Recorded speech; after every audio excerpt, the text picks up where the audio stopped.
শুধু দিন দিন জনবিচ্ছিন্ন হয়ে যাচ্ছেন। জনগণের সমস্যা সমাধান করার দিকে তাদের কোনো ধরনের মনোযোগ নাই। তারা আছেন ওখানে কোরামবাজি করার জন্য, এক একজন এক এক কোরাম থেকে লোকজন ডেকে নিয়ে এসে উপদেষ্টা বানায় দিচ্ছে। এগুলো খুব মানুষের কাছে খুবই স্পষ্ট, আর সবাই খুবই বিরক্ত।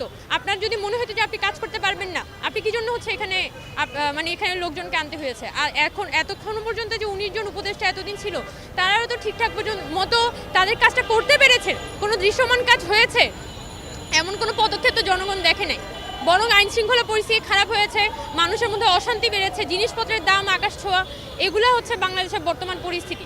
কিন্তু আমরা শুধু এইটাই এক্সপেক্ট করব যে সরকার যে ফর্মে মানুষকে অ্যাড্রেস করছে, এই গণভুত্থানটাকে দিন দিন জনভুত্থানের সাথে বেইমানি করছে, এইটা মাথার উপর পানি মাথার উপরে চলে যাচ্ছে। এটা নেয়ার মতো না। আমি যাদের সাথেই কথা বলছি, যে ছাত্রদের সাথে কথা বলছি, আমার ডিপার্টমেন্টে আমি অফিসিয়ালদের সাথে কথা বললাম, যাদের সাথে রাস্তাঘাটে মানুষের সাথে কথা বলে পর্যন্ত তারা ছি করে।